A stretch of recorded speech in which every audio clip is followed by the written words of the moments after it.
feeling very grateful today for not only being here with you tonight, but for all the great work that has been going into making Vienna an impact hub and an ecosystem for impact. And I'm a little proud that I was a little part of that and feel, that we're getting to the 10-year anniversary. And I use this to reflect a little bit and share some stories, since it's about stories. And while I share some stories, a couple of them will be challenging for you, and a couple of them will be uplifting, as it should be. And so stay with me. Don't get depressed in the beginning, because the way that I modulate is take you down and then take you up again before we go. And I know that I'm between you and drinks. So, I'm going to share a story of why I think it's so important to change finance as opposed to finance change. And not many people understand the difference. And it's crucial to actually change finance in order to survive, I believe. And then I'm going to go into a couple of challenging stories. I was here in June, what happened between then and now, and then great stories since June, and where do we go from here? So the financial system is built on the illusion that perpetual exponential growth is actually possible in a non-exponentially natural world. And so it cannot possibly fit. And yet, the industry not only believes that, but perpetuates that deadly belief. Now, systems change under pressure, right? And the pressure that's caused by the financial system is getting so great that the change is being forced on us, if we want it or not. As expressed by the consequences of our economic system on the biosphere of our planet, as expressed by the consequences of the inequality and social injustice on the disruptions of social societies, and many, many, many, many more. I was not surprised at all when BlackRock's sustainability leader, ESG leader, stepped out of BlackRock and declared that it's all impact washing. I knew that. BlackRock is not in the business of saving the world. BlackRock is in the business of making a ton of money.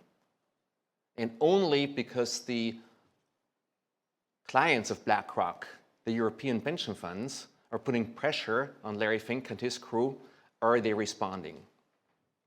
Which shows you that we are responsible for change, not they. I hear so many people talking about the politicians should change. In a democracy, that's not true, mostly. I mean, I live in the US, so the last administration was kind of weird, but but it's changing, So, but it's our responsibility to elect the leaders, that we deserve, and if we don't, it's our fault.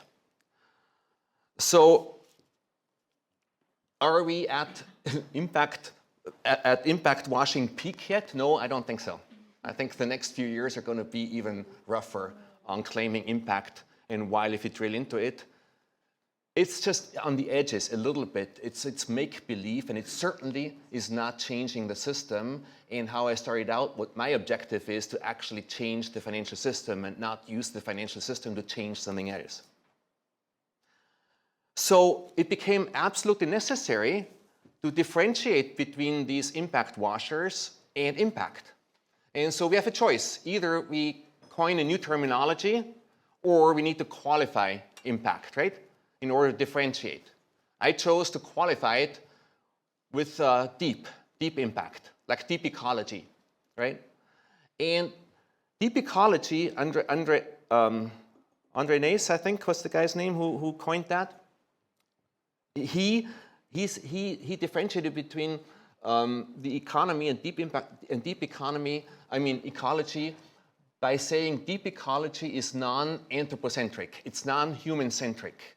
Humans are not at the center of the universe, which is kind of absurd if you think about it, but most people believe it actually. They actually believe it. I mean, the last 100,000 years is kind of not that long, that produced us, Homo sapiens. And yet we believe that we're the only ones, right? And that, when you think about system change and deep impact, then we need to go to that level of understanding. That level of understanding that goes beyond your brain, that goes beyond your heart.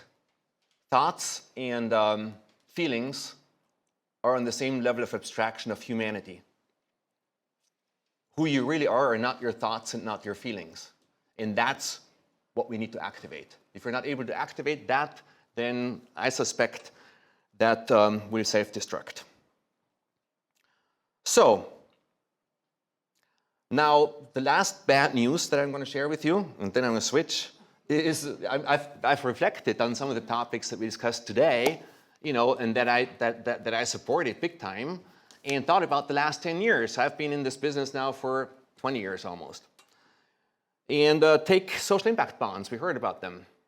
Lisa and I invested in the first social impact bond in the UK, not to make a major revision, a major dent into reducing recidivism, but to help invent a new financial instrument that would actually explicitly tie the financial return to the impact, positive or negative.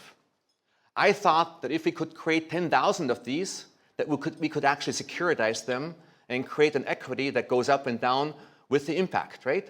Now, we didn't succeed. There's only 100 and whatever, 40 out there. And so let's be realistic, right? It didn't work.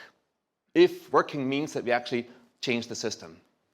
So why did it not work is the question that we ask, because we always evaluate our investments saying, well, how can we do better? And I think they're way too complex. Politicians might not be the right partner because they have a different time clock than most systemic changes that you need to do. And so we need to invent something new. I think that tokenization will be a step forward from that. Climate change. Tomorrow we'll hear about climate change. I ask you to challenge everybody working on climate change to step on the gas. IPCC report is conservative, not aggressive. They forgot the feedback loops, the negative feedback loops. And that is unpredictable. We don't know what's going to happen, but we know that it's going to get worse than they predict. The power structures in finance are just plainly wrong. The beneficiaries and the stakeholders have nothing to say usually. It's only the investors. So that's a systemic issue that we need to fix. All the term sheets that venture capitalists do, they always come up first, and the entrepreneur is always second, on the upside and on the downside. The modern portfolio theory is pathetic. I mean, it's not even, I don't know why people still use it, because it's clearly wrong to deal with system change. It's clearly wrong to integrate any sustainability or any positive or negative impact as it should. But we don't have data sets. We don't have any data. The ESG movement collects data absolutely up and down the chain, and the AI community collects data about every single movement that we do, and yet we don't have any data about impact. We cannot use AI, unless we have robust data sets. And yet the industry is hiding behind, floskers that are meaningless in order to not have to be transparent and to normalize what was discussed before on the panel about impact management. We need to force them. We need to demand that. Otherwise, they will just continue to maximize their profits with fees that we pay and not really making any impact, right? So let's fire them and replace them. So one more, and I promise that's the last one, because it is such a great example that happened to me when the government of a Western state of Austria reached out to me and said, Charlie, I want to present this beautiful strategy about 2030 and sustainability. I said, wonderful, I would love to hear that. So, zooming in.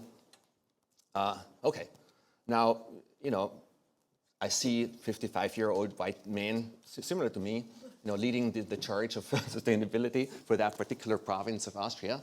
And they present a beautiful deck, and it was good. And they ask you, Charlie, what do you think about that? I said, well, it's pretty good. There's two things missing. One, what about finance? Nothing about finance. They said, well, finance is not really necessary. I said, okay, well, I don't understand that, right? But then listen to that. Then I said, the second thing that's really missing is the young people. No voice in there of the young people. You know what the old guy said? He said, we don't work with the young people. They're revolutionaries. They are not included. I said, phew. Now, but that's not an aberration. Yeah? If you were to be able to talk to these government officials that are inventing the sustainability plans for 2030 for us, right? That's what you run into. A system designed by old folks for old folks. Really scary. So, but I have some good stories now. Okay, let's switch over to some good stories. Well, first of all, on the 16th of July, I became a first granddad. Woohoo! So I have a grandson now, and I am such a fan of my daughter that she is courageous enough, to put new kids in the world. Yeah. And I want to just support her as much as I can, because they definitely need it. And we'll tie a little Ollie into the discussions, as soon as he can go skiing with me, then I'll teach him other things as well. I like these small settings. I like these small settings because you can have a real conversation, and I can share real stuff, and you will answer real things because I'm opening up the discussion, so you feel empowered to share real thoughts with each other too. And so I was at Manning-Corps, and for those of you who know me, I like wine, but I particularly like biodynamic wine. And so the South Tyroleans invited me and 30 of their entrepreneurial friends, and we talked about sustainable enterprises with entrepreneurs, and they were really challenging themselves in what they could do in a deep way. And that's really very encouraging. And because it's usually, first of all, they don't talk to each other normally, and then they don't really share the difficulties of doing that. I now understand why small-scale wine farmers can't really go to a biodynamic production, but we also know how to actually do it. And so why don't we do it, right? And I am so thrilled, since I'm in the Impact Hub Vienna, that I was able to help start the Impact Hub Tyrol in the last 2 months. And that is the Impact Hub in Western Austria, right? That is going to learn from Impact Hub Vienna a lot and collaborate, and we already have some great programs. And one more thought, I was in Alpbach European Forum, and under new management now, and they invited me to include a track on impact. And I said, I talked to the guy who is doing that, right, recently, in June when I was here last. And so I talked to Andreas and said, are you sure you want to do that? Because if you just want to do a CSR thing, an add-on, I'm not your guy. Remember, I want to change the system. I don't want to just do a little placebo, so that the people feel good about them, like philanthropy. So and I got to talk to what they call the seminar, 30 people, young people, and they were so great to work with. 6 days we explored what it would take to change from the current economy to an impact economy, and maybe the deep impact economy, which is systemic in change and with an awareness that actually goes with that. And they were not only not pushing back, they said, well, why don't we do it now? And it's like, okay, and they're right, we got to do it now. So where do we go from here? So I think tomorrow we'll talk a little bit about European themes as well, and so elevate it to that. And I think it's really, really, really important and urgent that Europe gets its act together vis-a-vis China and the US to be a third power in the future, because I don't know about you, but I don't want to be monitored either by the Chinese government or by the Googles and Facebooks, which are run out of the US. And yet the regulatory frameworks in the EU is like really, really tough, right? And so I think the EU citizens, I'm one too, I'm dual citizen. I changed during the Obama years because I couldn't get myself during the Bush years to do it, but not knowing what would come later. So that might be a topic tomorrow, right? And we really need to get more entrepreneurial here. We need to get more technology-oriented here, and we need to get rid of the regulations that don't work. Now, I don't know if we get into this, but we also, and somebody mentioned that already. We need to make it personal. So we need to take responsibility. Everybody needs to take responsibility. And the challenging news is, if you actually, almost like with being a manager and pushing an organization, if it's not hard, if you don't feel that it's hard, then usually you don't go far enough. And that's certainly true in working on yourself. And it's urgent to do that. And we have a panel about technology tomorrow, 9:45. And I'm honored to facilitate that. And because we need to embrace modern technology to do that transition. But we should not fall into the trap which we're falling into right now as we speak, to actually use very powerful technology to do the same system again. It would be as if the car would be invented to replace horses. They actually did that first, but then they did what the cars are supposed to do. And decentralized finance is actually a very, very, very powerful mechanism to get beyond the control structures that are in charge of the system right now. And we need to go beyond that to what John Fullerton calls regenerative finance infrastructure, which is based on tokenization and regenerative principles that are copied from nature. Because nature has been in existence, as far as we understand, 15 billion years, so a very sustainable system. And why shouldn't we copy that? Now, I am going to challenge myself in my last remark here, because it's not the time anymore to look out into the future with a linear lens in our brain. Linear extrapolation from the past is the wrong way to look at the future. We are at an inflection point, and the step function has started, and I catch myself to say, well, this is not going to happen, this is not going to happen. Well, I don't know, because things happen when you are in an inflection point that are not really predictable. We just know that things are going to happen. And so take that open attitude.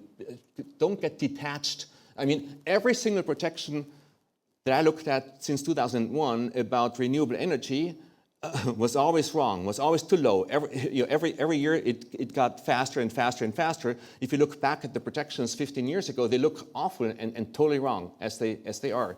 The same will be true for AI, the same will be true for mobility, the same will be true for healthcare, the same will be, all of these are at inflection points, right?